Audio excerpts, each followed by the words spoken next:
téléspectateur yu ITV di leen nuyu di leen ziar am mbégte dellu si fi tey jii si seen émission kennu askan wi ñu am mbégte dal Pape Boubacar Kama nekk secrétaire général de la coordination nationale des enseignants engagés pour un meilleur système lu ñuy waxtaane tey mu soxal lépp lu jëm ci wàllum njàng mekk njàngale mi tenue scolaire yi naka noonu aussi du ñu bàyyi gannaaw élection de représentativité des syndicats d'enseignants ñi nga xamante ni ñu ngi koy xaaral ni balaa yàgg ci weeru mars Pape Boubacar Kama man lay dalal jàmm ci plateau kennu askan wi fii si ITV.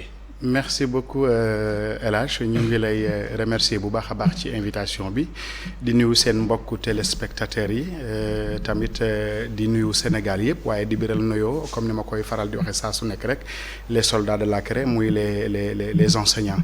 waaye di biral tamit nuyoo comme man je suis en service à Yoff.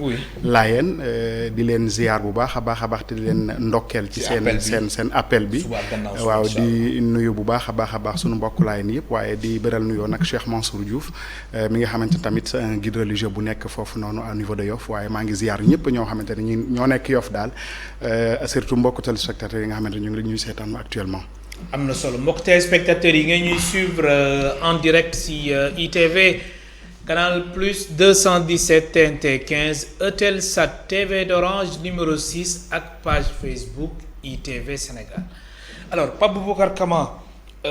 coow li bëri na ci wàllum njàngale mi laataa ñuy xuus si deuxième partie bi mu soxal élection de représentativité des syndicats d'enseignants loolu daan si ñëw ci kanam tuuti dañ koy tàmbali ak mbirum tenue scolaire yi ndax gouvernement wu Sénégal ñaari at yi si ginnaaw ba mbas mbi sonnalee àdduna naka noonu aussi Sénégal desul woon ginnaaw ñu jël dogal ni dañuy génne lu ñuy wax ay tenue scolaire ay uniforme te loolu ñu xayma ko ci fanweeri milliards boobu les projets nekkoon pour 3 ans at bu nekk fukki milliards mais coow li nit ñi projet bi dafa yéex lan moo waral yéexaay bi ci sa gis-gis yow en tant que secrétaire général bu coordination nationale des enseignants engagés pour un meilleur système tey jii nañ doon amal lu ñuy wax wàllum distribution uniforme yi te lu des école tëj bëriwul ñax ñu ci mois de février ndongo yi fekkee ni ñi nga xamante ni defuñu examen ñeneen ñi mois de juin nañuy tëj. alors sa jàngat bu njëkk ci wàllum uniforme yi ak décision bu gouvernement wu Sénégal jël ni tey jii da doon distribuer lépp jëm ci wàllum tenue scolaire yi lan la. di commencer rek comme ni ma ko waxee bu baax a baax sànq ci tàmbale gi. di sargal mbokk enseignants yëpp. waaye di wax tamit ne sunu position ça n'a pas changé. li ñu ci waxoon rek ci tenue scolaire yi la ñu ciy waxaat ndax gis nga ba ñu ko waxee ba léegi daanaka ñetti at la te terewut nit ñaa ngi jàng. terewut résultat yaa ngi am terewut tamit enseignant yaa ngi déroulé li nga xamante ne moom mooy enseignement apprentissage sunu position nag moo nekkoon balaa maa ñëw ci position bi tey la ñu def lancement bi au niveau du ministère de l'éducation ñu leen ci félicité bu baax parce que quand même ci pensée bi maanaam ci jàpp gi ñu jàpp opinion maanaam li ñu am ci xalaat pour def loolu c'est une idée boo xamante ne idée bu noble la parce que quand on parle d'équité ak li nga xamante ne mooy égalité dans le milieu scolaire nous approuvons am na solo lool loolu waaye dafa fekk ne dafa am ñun ci état bi ñu nekk wala boog ci fi nga xamante ne mooy sunu réew mi ñu nekk nii dafa am ay priorités yoo xamante ne wax dëgg neex yàlla ñoom ñoo jiitu ay uniforme ndax comme ba ñu ko nasee ba léegi uniforme yooyu ñu wax terewut nit ñi di jàng terewut tamit résultats yi di am je pense que priorité yi dafa nekkoon ailleurs te je pense que waxoon nañu ko bu yàgg position boobu la ñu amee ba léegi parce que boo xaymaa par exemple aujourd'hui 10 milliards nga def ko ci ay tenue yoo xamante ne du tere élève bi koy sol dana sol beneen tenue parce que tenue bi xëy na ñu présenté ma ko neneen waaye man li ma gis ci tenue bi mooy du tere élève bi sol beneen tenue maanaam du tere élève bi sol beneen yére. ndax tenue yi en général du complet comme ni ñu koy gisee ci yeneen école yi du am pull très bien.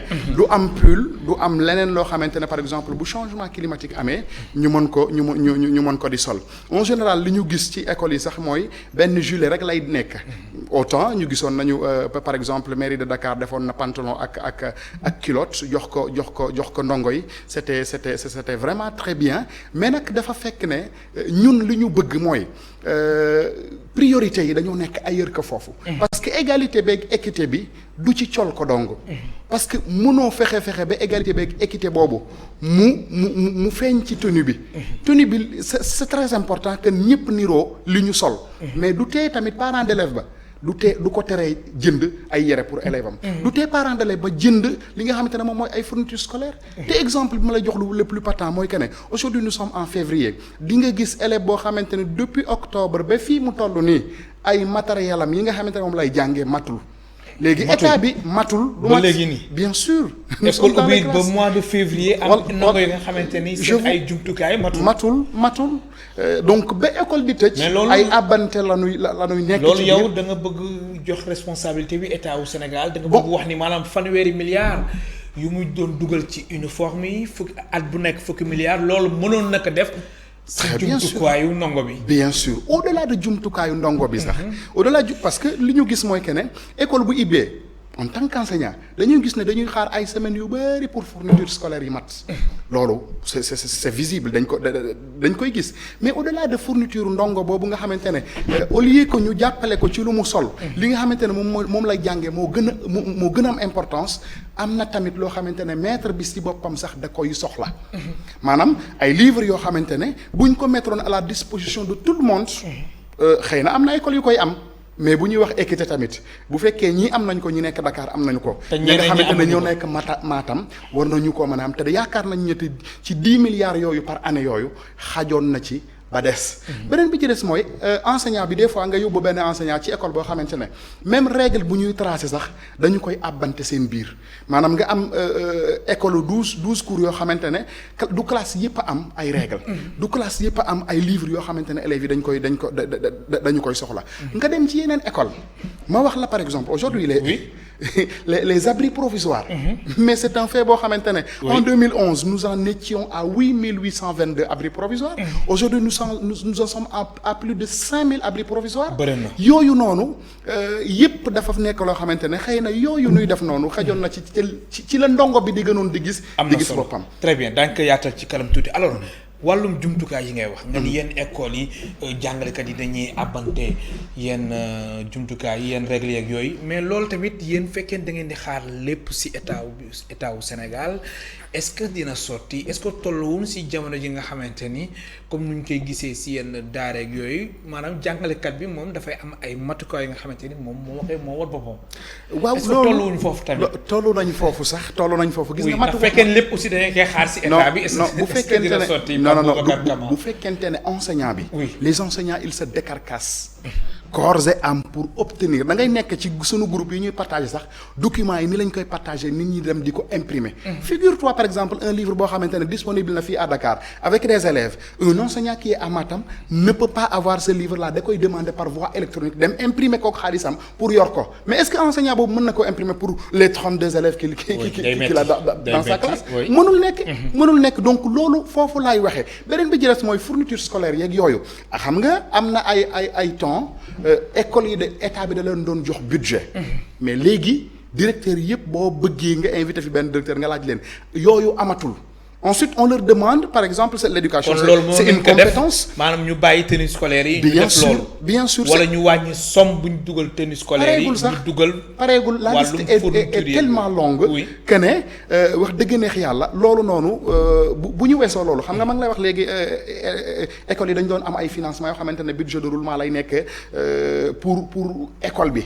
mais léegi loolu amatul. loolu amatul ci école yi les directrices ou bien directeurs sont obligés de se battre corps et âme pour subvenir aux besoins de l'école muy école yi am électricité ak eau ak yooyu yëpp ñooy décarcassé wu pour fay ko on nous dit que l'éducation est une compétence transférée mais on voit que les mairies li ñu war a def duñu ko ci def de problème yu bëri day am des fois nga gis sax école boo xamante ne dañ ko couper ndax ndox ñu couper électricité bi ndax fayuñu ko. donc tout ça sont des problèmes nga demaat ci beneen école. beneen exemple nga fekk par exemple des élèves qui s'assoient table banc. 5 personnes sur une table sur une seule table banc. loolu yëpp mi ngi fi nga dem yeneen école amul sax table banc ay xeer defe naa amoon na fi temps yoo xamante ne ñëwoon naa fi c'était le problème. ñuy wax ay élèves yoo xamante ne ay xeer la ñuy teg pour toog foofu noonu. donc je pense que ne dañu war éviter ces programmes budgétivores yoo xamante ne du ñu def lu dul lekk budget bi nga xamante ne dañ ko war a allouer éducation te du am benn effet ci jàngalekat bi. du am benn effet ci ndongo bi nga xamante ne alors laataa may ñëwaat ci wàllu budget bi. mooy fanweeri milliards yi. alors retardu projet bi ëlëm na la wala ëlëmu la. bon fi ñu ko doon xaaree ak liñ ko waxee ba Covid bi génnee ñëw sonal ñu ni président Macky Sall aussi am na yéene jàppale secteur de l'artisanat. ndax ñoom aussi ñu si gis seen bopp. mais coow li mooy mbir mi dafa yàgg. 2 ans si ginnaaw at bi di dem février ñu ni dañ koy joxe te est-ce que sax distribution bi dina mën a matani. c'est une grande question. fileeg ñuy dem fileeg école di tëj. c'est une grande question à poser donc loolu tamit dafay nekk loo xamante ne dafay ëlëm askan wi parce que projet boo xamante ne xëy na 2021 la ñu ko waxoon ba léegi. ñu toog ba 2023 bon. c'est vrai que ñoom xëy na am nañu seen procédé yoo xamante ne noonu la ñuy defaree seen marché ak yooyu ñun du ñu ci dugg mais quand même quel que soit alpha même bu fekkente ne artisanat la ñu doon bëgg a jàppale pour jox leen projet ñu def ko tamit la durée a tellement été longue. et est-ce que nag actuellement est-ce que ndax tenue yooyu école yi yëpp danañu ca jote. loolooy problème bi tamit. parce qu'aujourd'hui mais période bi ñu koy jotee tamit est-ce que jàpp nga ni am na njëriñ maanaam école ubbi ba ci mois de février. bon xam nga février ñuy dem weeru mars. ñuy joxe ay tenues. c'est ça te lu des ci école mu tëj bëriwul. xam nga li tax bugguma insister trop ci amul njëriñ ko ne mooy conception bi idée bi. am na solo. ndax wàllu équité en milieu scolaire. très bien mais est-ce que équité boobu warul am ay bases yu lalu ba pare. nga ciy doog a def équité boobu. ndax par exemple mënuma gis par exemple des écoliers wala boog ay élèves yoo xamante ne dañuy toog par 5 ci table. ñii amuñu ko nga bëgg a wax équité bëgg leen a jox ay tenues yoo xamante ne dañ koy sol rien que pour ne da ngay xeex pour équité ak égalité.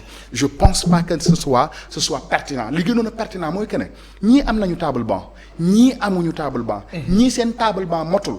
nga fexe ba ñooñu noonu amul table banc am table banc waaye bi ñu motlewul matal loolu mooy équité bu ko defee ki nekk Dakar di toog ci table banc keneen ka nekk Matam wala Ourossogui wala feneen fa nga xamante ne Kédougou la ak Saraya ñoom ñëpp ñu mën di toog ci table banc di jàng.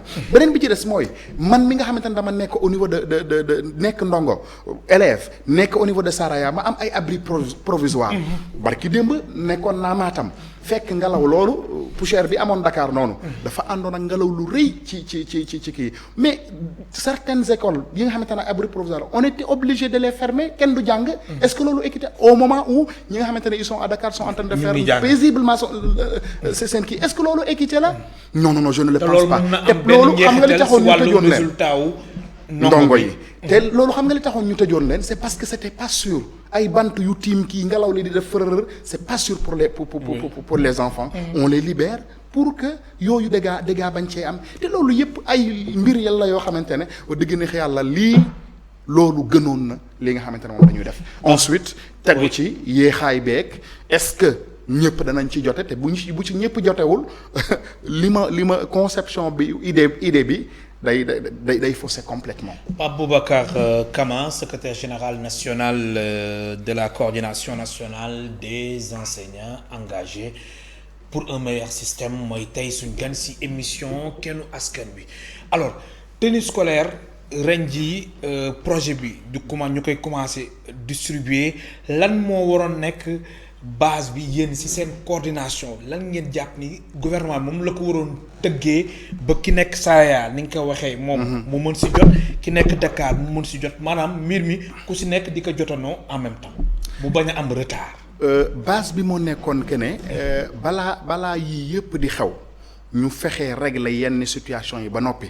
mais base bi moo nekkoon tamit xëy na au lieu que ñu centraliser ko au niveau du ministère de l'éducation ce qui risque de prendre beaucoup de temps. et aussi distribution bi est-ce que yow ñu ngi ko jot février bi nii waaye balaa ñoo defar distribution yëpp ba Sénégal gépp di ci jot. yaakaar naa boo moytuwul kii bi dana école dana tëj. donc ce qui était préférable mooy que ne dañuy joxe ay budget bu fekkoon ne yi lépp yemb na parce que man moom balaa maa cee wax ci projet bi dafay fekk problème yi nga xamante ne ñoo tàggateem ba fii nii ñu résoudre ko pare doog a dem ci projet boobu.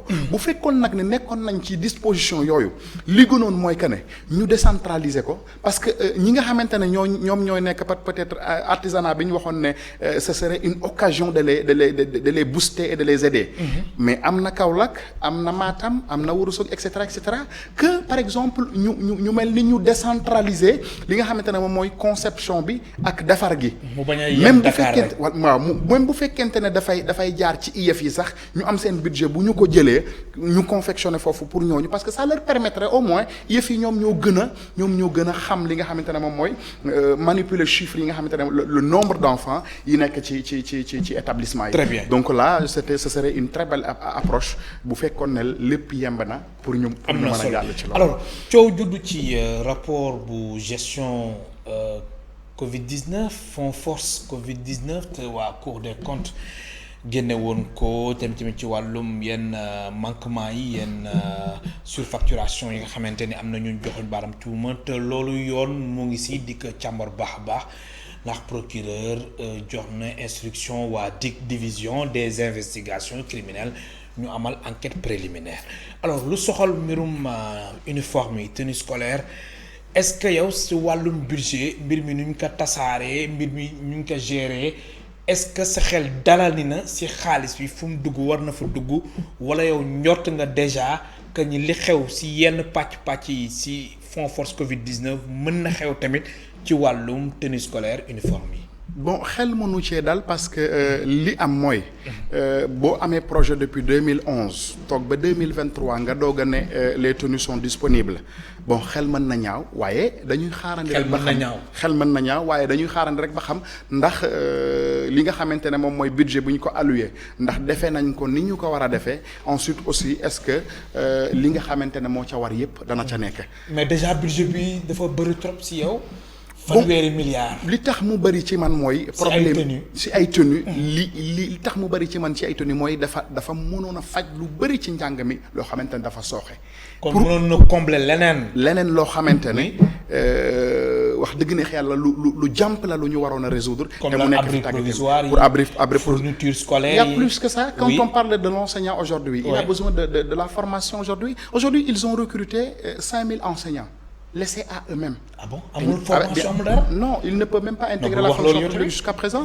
c'est la réalité. ñu ngi starté boobu ba léegi ci wàllum recrutement 5000 enseignants yooyu. jusqu'à présent même li nga xamante ne moom mooy ñi nga xamante ne dañoo defoon formation bi résultat yi sax pour mu génn c'est un problème jusqu'à présent résultat yi génnuñu. te pour ñu nekk candidat.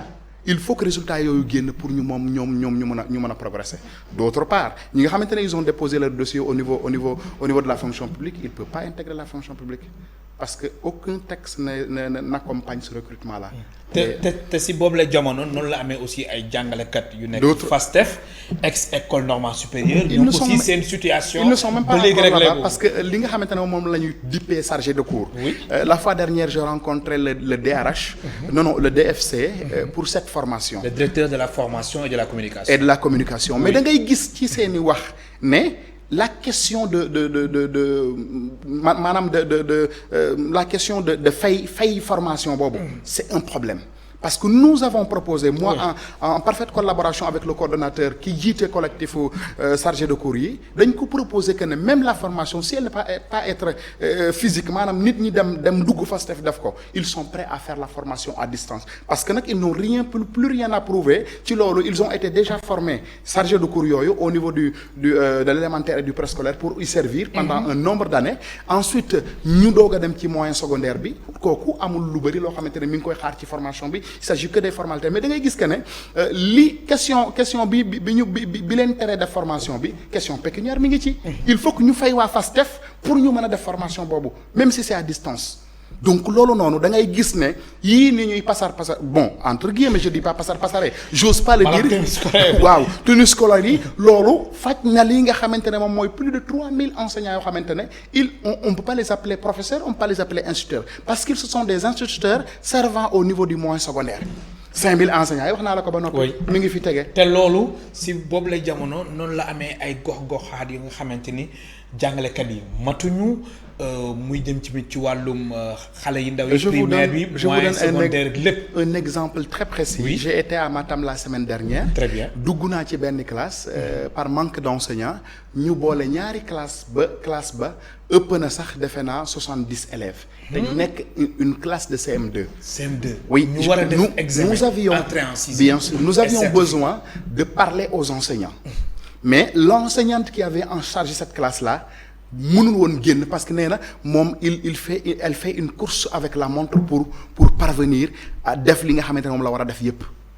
donc elle était restée dans la classe tout le monde était sorti pour que ñu discuter dafa am loo xamante ne ñu ngi koy discuter ak enseignants actuellement ci élection de représentativité syndicale yi mais moom génnul. elle était en train de dérouler son cours normalement. et elle nous a expliqué que par manque d'enseignants on a fait de telle sorte que ñaari classes yi ñu boole leen mu nekk benn classe. Pape Boubacar Kama, secrétaire général national de la coordination nationale des enseignants engagés pour un meilleur système mooy tey suñu gan ci émission Kennu Askan Wi ngeen ñuy suivre en direct ci ITV canal plus 217 TNT 15 Eutelsat TV d'Orange numéro 6 ak page Facebook ITV Sénégal. alors ñu ñëw ci wàllum élection de représentativité des syndicats d'enseignants nga xamante ni jàpp nañ ko juróom benn fan ci weeru mars jàpp fukki fan ak ñett ci weeru mars du 6 au 13 mars 2023. alors déjà laataa sax may ñëw bu baax a baax si tendance yi poids yeeg yooyu ak tamit defarwaat bu si am ak tournée yi si am d'abord déjà li nga xamante ne mooy disposition yu autorités yi jël déjà est-ce que dal na seen xel jëm tamit ci wàllum élection yi yéen waa CONEPS. waaw élection de représentativité syndicale yi nag peut-être que élection CAPCD yi ko jiitu. oui xëy na may nañu tuuti sunu xel dal ci li nga xamante ne moom la ñuy utiliser. seen xel dafa dal mais dalul 100%. bon parce que comme c'est via ay manquements wala la. dafa am fu ñu koy organiser muy via électronique. oui maanaam l'enseignant à partir de sa classe même pourra voter via un logiciel ak. teewul mu continuer di joxe cours. waaw donc il y aura pas de vote physique. donc loolu mooy particularité bi nga xamante ne moo am ci élection de représentativité syndicale yi ñu koy rafetlu bu baax parce que on peut pas rejeter cette idée là nous sommes enseignants et nous sommes appelés à utiliser cette technique là. nous devons être les premiers à l'adopter. donc loolu la mais disposition yi ñu ciy ragal rek mooy logiciel bi am ay couac wala boog mu am ay fraude wala mu am leneen loo xamante ne yooyu moom signalé nañ ko commission électorale nationale bi ak ñi nga xamante ne ñoom ñoo concevoir logiciel bi. mais fraude jàpp nga ni mën na am jamono ji ci Sénégal su weesoo sax élection yu fi jot a am muy présidentielle législative ak ay élections locales. mais fraude est-ce que nekkul ci suñu ginnaaw ci réew mi. ci fànn élection mais quand même élection la rek. oui ensuite c'est un mais quand même yéen da ngeen waroon saytu aussi logiciel bi. moo tax def ay test yéen ngeen xool logiciel bi. et actuellement sax je profite de l'occasion aujourd'hui à partir de 10 heures la ñu ibbi li nga xamante ne à partir de 8 heures la ñu ibbi li nga xamante ne moom mooy test bi. pour que enseignants yi test ko. donc loolu moom saytu nañ ko ba noppi te it li tax ñu gën koo wóolu mooy que ne ñun dañ ko mënta rejeter beneen bi ci des mooy li nga xamante ne moom moo ci nekk mooy élection CAPCD yi. def nañu ko ak moom te à part quelques couacs yi ñu si signalé donc ça s'est bien passé. am na ay couacs yu ñu leen signalé. mais en tout état de cause mu mel ni logiciel buy bëggee par exemple nga bëgg a voter doo mën a accéder à la plateforme de vote wala boog mu am au niveau national benn indisponibilité temporaire u logiciel bi rek ba kenn du ci mën a dugg. mais en tout état de cause xam nga logiciel la te dañ ko concevoir. mënul nekk à 100% sûr. moo tax ñu émettre suñu réserve ci logiciel bi. te ay nit ñu ko concevoir tamit. mën na pirate yi ci internet. mais yéen quand même mën ngeen ay informaticiens yoo xamante ni. bien sûr yu ko saytu bu baax a baax macha allah. très bien waaw donc loolu moom on a fait le nécessaire donc loolu laa doon wax que ne particularité boobu la am.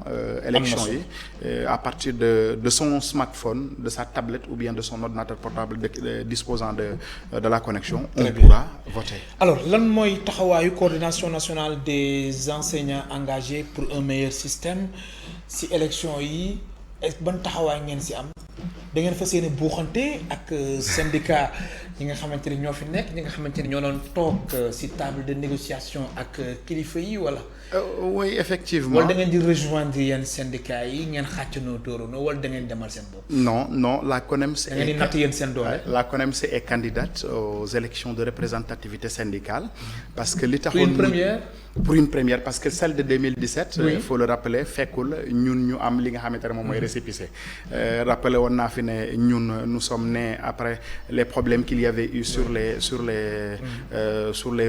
recrutement des élèves maîtres yi amuloon décret pour intégrer la fonction publique ñu defoon collectif ensuite ñu daal di ko muter à un syndicat.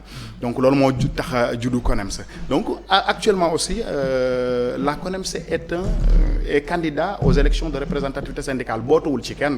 Donc day conquérir pour jot baatu li nga xamante ne moom mooy ñoom ñooy enseignants yi pour que mu mën a am le seuil de 10% parce que pour rappel aussi du raw gàddu ku am 10% des votes da ngay toog ci table de négociation de l'État. Oui. Alors la conviction nag wala boog opinion wu CONEMS mooy que ne li mu am pour wax ko enseignants yi mooy que ne depuis 5 ans par exemple il y a une équipe de syndicats ou bien de syndicats d'enseignants qui nous avaient représentés autour de la table de négociation de l'État léegi nag 5 ans yooyu ñu def yépp aujourd'hui. Est-ce que les enseignants aujourd'hui sont satisfaits de cette représentation autour de la table de négociation? La réponse est non. Parce qu'aujourd'hui amoo leen benn satisfaction. Bon mais ak jéego yu si am. ba état du Sénégal dégagé plus de 90 milliards. En tout cas le bilan mujj teggi seen tànk ci wàllum grève ak situation bi nga xamante ni moo am ci wàllum éducation. Mais quand même Elhadj, la question de cette revendication n'était pas une augmentation sur le salaire. L'État a tout simplement réussi à les rouler dans la farine, mais la question était une rectification du système de rémunération. C'est-à-dire le système de rémunération la ñu waroon rectifier. Donc à partir de là maintenant l'État leur a proposé une augmentation sur le salaire. Mais question boobu elle reste jusqu'à présent vacillante parce que question boobu actuellement sax avec les augmentations. Oui. Il y a pas xam nga disparité la ñu doon xeex diggante enseignants yi ak les autres travailleurs de la fonction publique. Mais actuellement on est en train de remarquer que ne il y a une disparité entre les enseignants même. Ci xeex boobu noonu. Bokkoon na ci décisionnaire yi nga xamante ne ñu ngi nii actuellement ci xeex bokkoon na ci lenteur administrative yi qui persiste jusqu'à présent. Jusqu'à présent je pense que ne il y a des milliers et des milliers d'enseignants aujourd'hui qui attendent que arrêté bi nga xamante ne je pense que ne bi nga paree examen boo def ba pare ñu ne la kenn du la jox këyit bi nga xamante ne moom moo lay permettre aujourd'hui nga ne am naa examen bi damay intégrer à la fonction publique. Donc toutes ces questions là ñu ngi fi tege ba léegi. Donc bu amee loolu pendant 5 ans kilifa yi ñoom amul leen luñ ci régler. Bon naam sax fekkee am na ay jéego yoo xamante ne danañ nangu ne il faut le reconnaître que am na. Mais li ci gën a bari li gën a soxal le plus grand nombre d'enseignants loolu daanaka mi ngi fi tege ba léegi. muy lenteur administrative yi nga xamante ne ak arrêté yi nga xamante ne daanaka at ba at lay génn te ñu ngi koy toog récemment la ñu formé un collectif les enseignants parce que bu ñu mere rek dañuy former collectif. Un collectif mon arrêté mon combat. Et actuellement boo duggee seen biir. Et ils sont en train d'organiser un sitting boo xamante ne c'est pour arrêter tout simplement. Quand vous vous appelez à l'ADEXCO on vous dit que les arrêtés sont au niveau de la signature, c'est-à-dire ils ont tout simplement la signature du ministre de l'éducation. Alors est-ce que yéen loolu yéen a ñu doon def remarque yi ci ñi doon toog ci table de négociation ndax yéen foofu mënoo leen fa woon toog ndax bokkoo leen woon ci élection yi ndax amoo leen woon récépissé. Mais ñi fa doon toog quand même ay syndicats yu mag lañ ay USAMS ay SAEMS. Mais teewul mbir mi dafa doon tagga tembe des fois mais des fois aussi ñoom ñu pousse autorités yi ba ñu fekk ci leen seen bëgg-bëgg ba autorités yi aussi satisfaire accords yi nga xamante ni moom lañ xaati woon ak enseignants yi. Mais toutefois da ngay gis que ne cette représentation aussi dafay am loo xamante ne ñoom dañu waroon ba dem ba àgg foofu du ñu fa àgg maanaam par exemple pour les dernières négociations yi amoon les syndicats représentatifs, je parle pas du moyen secondaire mais de l'élémentaire et du préscolaire ont signé devant le ministre sur la table de négociation de l'État et qu'ils ont accepté ça au dos des enseignants. beneen bi ci des mooy que ne dafa am revendication nous faisons des remarques très pertinentes bien que nous ne pouvons pas les porter autour de la table de négociation de l'État mais nous les déposons quand même au niveau du ministère et ce que nous avions proposé pour mettre fin à ces lenteurs administratives ñun dañu waxoon waa ministère de l'éducation ne leen au même titre que instituteurs yi nga xamante ne dañ leen di recruter avec le bac te am ñeneen ñoo xamante ne dañ leen di recruter au niveau de bac ñu jaar FASTEF nañuy defee examen professionnel boobu nga xamante ne dañ koy def au niveau te temps yële xam nga am na benn enseignant bu ñu ne woon dañ ko bëggoon a seeti commission bëgg a dem mu ñàkk ci bakkanam je reviendrai là-dessus examen boobu lañ ne woon ñun bind ko au niveau du ministère de l'éducation ne leen nañu koy defee ci CRFPE yi maanaam au lieu de 9 mois nañu yokk formation bi ñuy defee examen boobu au niveau des CRFPE bu ñu génnee rek dañuy génnaale ak seen diplôme quelque temps après au moins arrêté bi génn ñu mën a dem dugg fonction publique pourquoi même pas sax ñu tuddee leen ay stagiaires pendant 1 an intégrer leen à la fonction publique comme les autres cela aurait réduit considérablement le nombre d'attentes qui aujourd'hui attendent des arrêtés des actes d'intégration de validation etc parce qu'il y en a des milliers donc loolu bu ñu ko defoon par exemple je prends l'exemple de ces 1500 qui seront recrutés cette année dañuy verser wu ci plus de 5000 wala boog 15000 yoo xamante ne ñu ngi xaar examen ñii di xaar arrêté et cetera. mais alors kañ lañ ci pare. alors procédure yi ak lenteur administrative yi. est-ce que xel mën na dala ni que ni état wu Sénégal njiitu réew mi président Macky Sall moom ci boppam dina jël ay matukaay yu am solo ngir fexe ba jubbanti yenn rëq-rëq yi ginnaaw. ba mu nommé Saourou Sène mi fi nekkoon secrétaire général national du SAEMS yaa ngi ree sax ndax moom Saourou Sène xam na milieu bi xam na bu baax a baax seen secteur bi ginnaaw ba mu jiitee nekkoon secrétaire général national du SAEMS te El Hadj Malick Youm remplacé ko. léegi mu noon conseil spécial du président de la République jëm tamit ci wàllum éducation di ko xelal si njàng meeg njàngale bi est-ce que mën nañu wax ni. déjà président Macky Sall Saourou Sène dina ko yeggee bépp jafe-jafe bi nga xamante ni.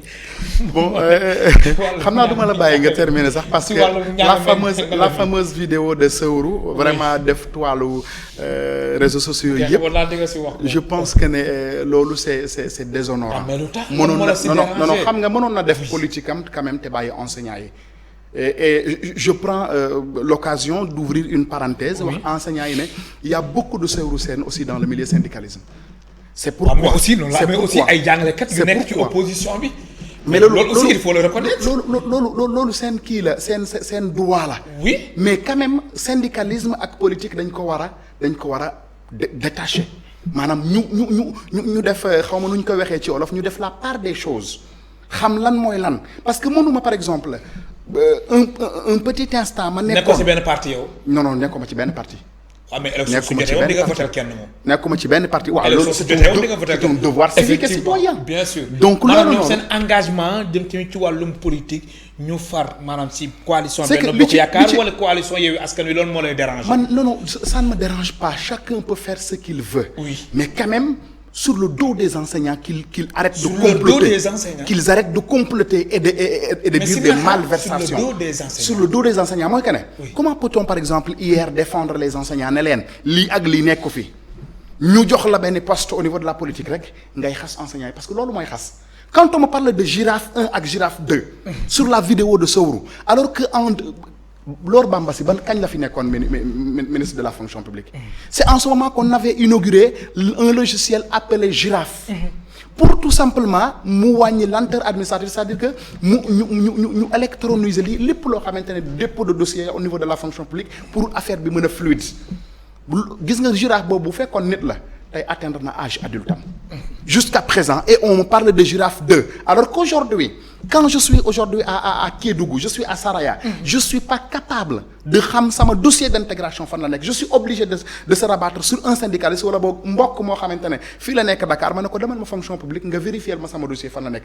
des fois ñu rejeté que pendant 2 ans wala 3 loolu yëpp bokk ci wallahi azim ki nga xamante ne moom moo am moom dossier bi du ko xam da ngay dem vérifier ñu ne la rejeté woon nañ ko grâce à un benn paperasse boo xamante ne ñoom sax mënoon nañ ko gis ci loolu Sénégal quand même waroon na ko mën dépasser mais nous sommes ngay toog fi nga toog même soo nekkee. foofu la ñu toll nag foofu la ñu toll dossier fan la toll. foofu la ñu toll nag en ce moment et c'est en ce moment maintenant que Sowru di wax ne les enseignants sont bien payés avec Girafe 1 Girafe 2 mais c'est des malversations yoo xamante ne wax dëgg neex yàlla dafa rafetul ci ndoddu enseignants mais augmentation am na tamit ci salaire enseignants. mais augmentation mais il faut le reconnaître Pape Boubacar. je vous ai dit d'emblée que ne man je nie pas tout waxuma la ne avancé amul quand même mais gis nga ne bi ñu augmenté ñun li ñu doon xeex dama la ne son départ rectification du système de rémunération la ñu waxoon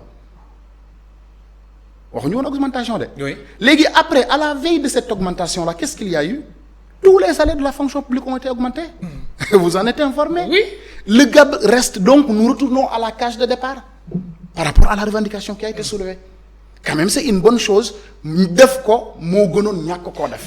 Ça c'est clair. dafa changer. dafa changer complètement ministre conseiller. et c'est là où j'appelle à la responsabilité à la responsabilité des enseignants. Une équipe de syndicats nous ont représentés pendant 5 ans autour de la table de négociation de l'État. On voit que ne même s'il y a des améliorations, de petites améliorations sur par exemple benn point bu ñu jël parmi une centaine. Donc je pense que ne aujourd'hui li gën a am solo te gën a gangréner la carrière de l'enseignant ak la vie même de l'enseignant mooy lenteur administrative yi mooy nit ñi mën a def seeni progression dans leur carrière te loolu ba léegi mi ngi tàgga tembe. Aujourd'hui li arrange gouvernement bi. je reviens li arrange gouvernement bi mooy li nga xamante ne du ko côté dara man aujourd'hui par exemple je suis à Saraya. Je peux par exemple à partir de mon smartphone savoir toutes les rubriques inscrites sur mon bulletin de salaire par rapport à e-solde. Léegi comment peut-on concevoir que loolu xam-xam ça coûte rien à l'État. mu def ko foofu te mënu koo def ci arrêté yi mu def ko foofu te mënu koo def ci acte d'intégration yi. C'est parce que tout simplement. L'État préfère que ce corps de maître contractuel existe. Pour que moom mu mën cee gagner. mais Pape Boubacar tontoogoo ma sama question. maanaam Saourou Sène léegi nu muy xelalee njiitu réew mi ci wàllum éducation est-ce que. xel mën na boppam lay xelal non boppam lay xelal en réalité.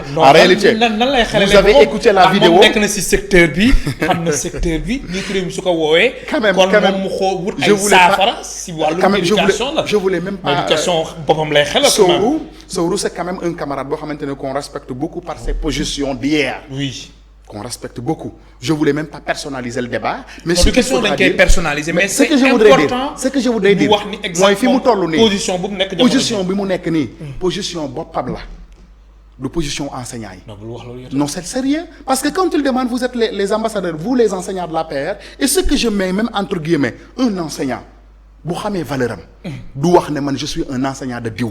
du wax ne man je suis un enseignant de tel parti politique. mais loolu ça dépasse et ça transcende cela. mais li nga wax léegi ci APR mais loolu aussi noonu gis aussi ci opposition bi. mais am na ci ay syndicats yoo xam ne nekk ci opposition bi waxuma APR waxuma Yewwi Askan Wi waxuma la ne un enseignant. je dis un bon enseignant.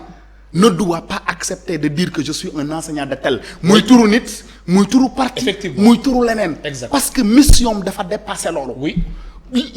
maanaam li ñu gàll ci ndoddam moom moo dépassé ay man maay enseignant wu di wala man maay enseignant wu d'autre part da ngay gis que ne après il a dit que ne vous êtes les ambassadeurs du président de la République dans vos écoles etc etc donc c'était purement politique ça ne nous intéresse pas et ça ne parle pas de nous ça parle de Sowru et ses convictions. mais est-ce que ragaloo leen tamit ak élection yi di ñëw ni élection de représentativité des syndicats d'enseignants ñi ñuy fal tamit su dawalee tuuti ñu namee ci keneen tamit mu nekk conseiller du président de la République. c'est ce que nous regrettons. wala seen xel.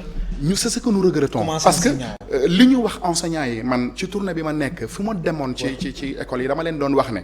aujourd'hui nous ne disons pas que eux ils ne doivent pas partir à la table de négociation de l'État. non loin de là mais donner quand même la possibilité à d'autres d'être autour de la table de négociation ñoom bu ñuy comploter pour les enseignants sous le dos des enseignants ñeneen danañu fi nekk ne leen non et c'est à ce vote que nous appelons les enseignants pour que ñoom ñu def le bon choix parce que nag ki nga xamante ne représenté na la pendant 5 ans autour de la table de négociation yow gisoo ci sa bopp wala boog li nga xamante ne moom moo la gën a soxal sax. gisoo mais ak jéego yu ci am yëpp nga ni enseignants yi gisuñu seen bopp. mais am na ay efforts quand même ban effort moo gën a rey wala boog ban attente moo gën a rey carrière enseignant maanaam man ma servir pendant 10 ans en étant contractuel alors que ce n'est pas ce qui a été prévu. dama la wax sànq gestion wu carrière ak avancement dafa sóoxe. moom moo gën a am table de négociation yi. moom moo gën a am importance. je peux pas comprendre je donne un exemple précis. oui très rapidement li ñu waroon a gën a farataal mooy que ne par exemple aujourd'hui tu es instituteur. Tu atteins par exemple le grade de IPCE, instituteur principal de classe exceptionnelle. On te dit que vous êtes de la hiérarchie A, même si de la hiérarchie B3, même si vous atteignez, si vous avez par exemple 15 ans devant vous dans votre carrière, vous pouvez plus avancer en termes de hiérarchie. yow fa ngay nekk fa ngay jël sa retraite alors que l'autre qui est recruté au niveau de la FASTEF et qui a le même diplôme que l'instituteur qui a plafonné et qui est IPCE peut à partir des passerelles professionnelles progresser te moom déjà bu génnee rek day nekk hiérarchie B2. c'est une injustice. loolu jël ko en compte moo gën fuuf jël en compte yokkute bi nga xamante ne dañ koy joxe par la main droite jëlaat ko par la main gauche parce que vous avez certainement entendu la ligne 623 boobu nga xamante ne moom la enseignant yëpp di jooy ne impôt la boo xamante ne de plus en plus day augmenter. alors Pape Boubacar Kama 2 minutes moo ñu dese examen pratique bu soxal CAP si sa gis-gis dañ ci war a indi ay réformes yu xóot ngir taxawaay bi ak examen yi anam yu muy amee mu mën a soppeeku an méngoog jamono. voilà donc maa ngi ko doon wax léegi ne la CONEMS dafa indi woon benn réforme bu pertinente maanaam benn xalaat bu pertinente ne. nañu koy defee au niveau des CRPE. ça aurait permis au moins de réduire les lenteurs administratives. mais beneen bi ci gën a doy waar mooy que ne enseignant bi nga xamante ne moom moo war a def examen pratique u CAP boobu duñ ko informer ne jour bi nga koy def. balaa ñoo gën a kontaan bett ko. c'est le seul examen que je connais au monde. boo xamante ne ki koy def du xam jour bi mu koy def dañu koy bett te c'est pesant parce que loolu dafa maanaam da nga koy préparer des années mën nga ko préparer 3 ans 4e année bi. inspecteur bi doog a ñëw la ngay tuddee bett. bett mooy bu ñuy ñëw ñaata jours wala tu es obligé. oui tous les 365 jours yi nga xamante ne nga am. oui 365 jours yi nga xamante ne moom nga am pour dem école yooyu yëpp jour boo xamante ne da ngay dem école daal tu es obligé de se préparer pour la commission. dañuy toog ba si yàgg rek ñëw. et c'est ça qui a fait même que wax naa la exemple bi le collègue qui est paix à son âme qui est disparu ces temps-ci dafa am cardiaque. ñu wax ko ne commission baa ngi ñëw ñu ngi ci yoon bi mais il a piqué cardiaque mu dee. et loolu je pense que ne quand on copie on doit bien copier on copie de la France par exemple nos programmes ak yooyu mais rien n'empêche par exemple à l'inspecteur examen boobu ni muy dérouler daal dafa xaw a archaïque ba léegi. alors que mënoon nañ ko gën a réformer muy xewee ci responsabilité pratique bi nga xamante ne moom la ñuy def au niveau des CRPE mu jeex benn yoon. te si boobu la jamono ndongo yi ñun doon sàkku vraiment ñu xoolaat. programme yi te autorités yi aussi ñu ngi si maanaam diisaayu programme fii Sénégal dafa métti. lu nekk ñu bëgg dugal ci bopp ndongo ci bopp ndongo et en même temps. donc loolu tamit benn atu la xam nga problème mu éducation moom li ci nekk da ngay laal fii rek laalaat fële. alors kaaraange enseignant yi nag. kaaraange enseignant yi tamit nekk lépp balaa ma ci dugg sax bëggoon def benn appel aussi parce que actuellement peut-être que y a même des élèves et des enseignants qui ont été arrêtés ci manifestation yi nga xamante ne moom moo am nous prions à l'État que di ko wax ne la place de ces enseignants et de ces élèves là c'est pas dans la prison mais c'est plutôt à l'école loolu nag dama koy wax parce que loolu mooy li nga xamante ne moom moo nekk gis na place enseignant aussi jàngalekat ak ku mu mënti doon soo wàccee yoon ñu teg la ci yoon. ak ku mu mënti doon. loolu am na journaliste ak muy keneen. loolu am na mais nag wax dëgg neex yàlla en démocratie aussi li nga xamante ne moom lañ leen jàppee ci ay manifestations je pense pas que ne war na mën a tax ñu téye enseignant wala élève mu war a dem jàngi ngir ëllëgam kële tamit war a dem jàngal kële ngir ëllëgam mën a baax ñu téye leen dans la prison donc c'est un appel que je lance tout simplement au gouvernement que ñu libéré ñooñu ñu mën a dem ci kii bi. maa ngi lay gërëm baax di la sant. maa ngi lay gërëm baax di la sant tamit xam naa li ñu waroon waxtaanee yëpp. xëy na mënuñ ko wax ci benn plateau. mais quand même il y a beaucoup de mots dans l'éducation en général et surtout fi nga xamante ne moom mooy ci école yi en particulier. am na solo di la gërëm baax di la sant mu nekkoon Pape Boubacar Kama secrétaire général national de la coordination nationale. des enseignants engagés pour un meilleur système mu nekkoon tey suñ gan ci émission kennu askan wi mbokk tey spectateurs yi tamit ñu leen di gërëm baax di leen sant amul seen fay Mass Mboup ak Fassal Diagne ñoo nekkoon ci réalisation bi ci son bi Iba Mar Sène ci caméra yi Pape Mamadou Gueye jaa ngeen jëf.